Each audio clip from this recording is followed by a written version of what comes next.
Hello and welcome back. This is David from the Personal Finance Squad. We just finished up with the beginning of Chapter 10, the final chapter in our videos for budgeting.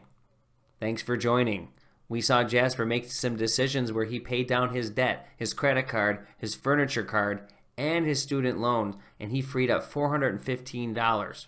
He also participated in the FSA and the DCAP, creating more income at the end of his checks to put in towards his savings by way of using the pre-tax advantage of those vehicles. So now what we're going to look into is 10.1, the new budget after 3 years.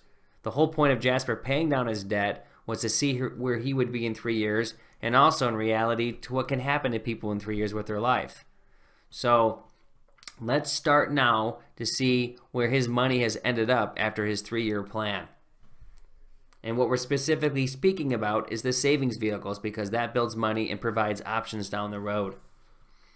So we're going to start with the emergency fund, and that was at $460 a month. So now the first month here, he saved $0 because that was put toward the supplemental bills.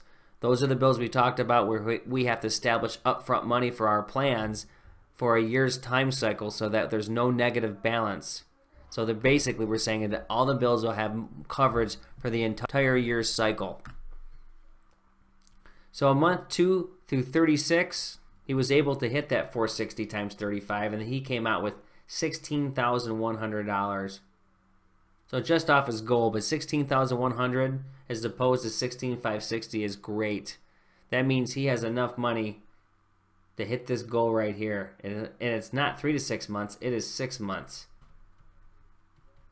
So now he has a cushion, so in case he runs into a problem looking for a new job because he's laid off or something, or wants to change his career, even go back to school for a little bit, whatever, he has options. He has money to make payments. This is very good.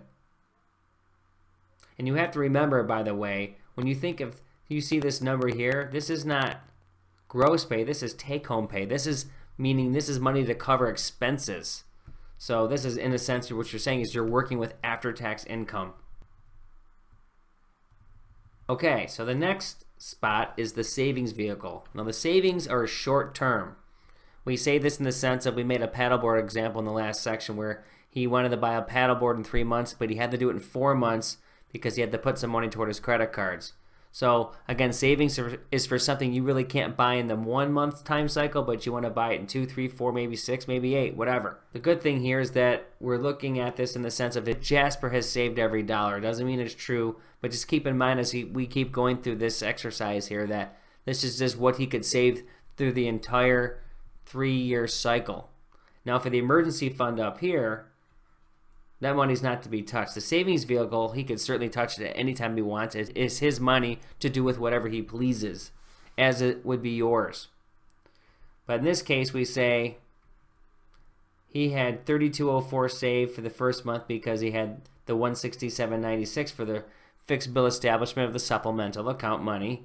And then he had month 2 through 35.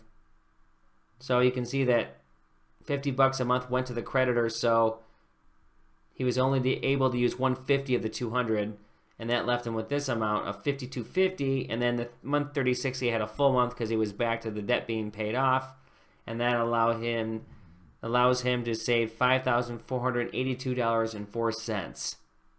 Miscellaneous account, month 1 through 36, he also performed the same thing where he took $50 off, and he put 115 instead of 165. But he still achieved $4,140.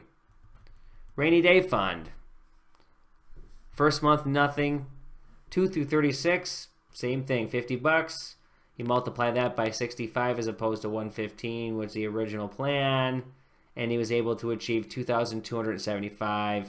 And then college fund didn't have any money other than the 50 coming out. So again, the same scenario as we have done with all of these.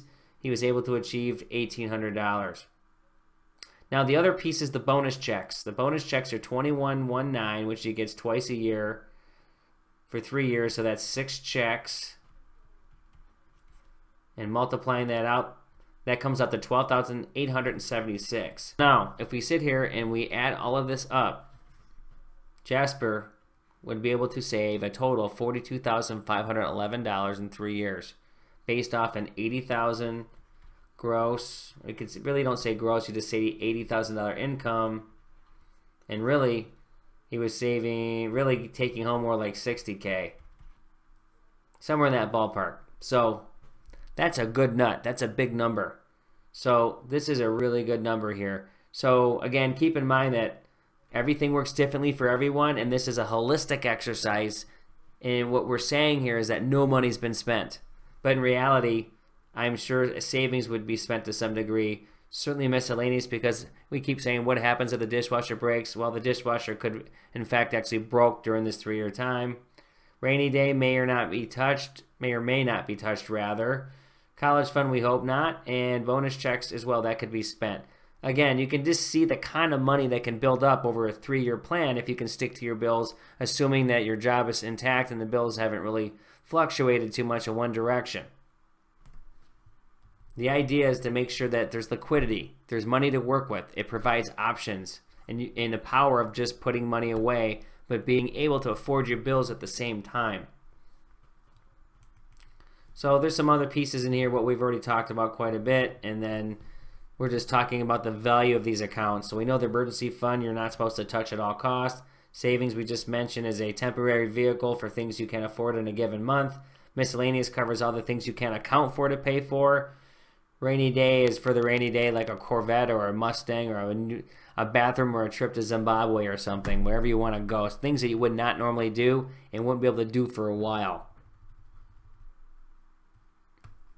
College fund speaks for itself. And in fact, the more money you can put toward college for your kids, if you have them or will have them, the better, because college only goes up in price. In fact, I think over the last 30 years or so, the only two things that have ever gone up in price consistently year after year are gasoline, or the cost of oil on the whole, and college tuition. Bonus checks, they are bonus checks. And we've said all along, bonus checks is what it sounds like. You can do whatever you want with that money. It's a bonus. So you can see now that the savings vehicles have been built up, and you can see the value of having liquidity.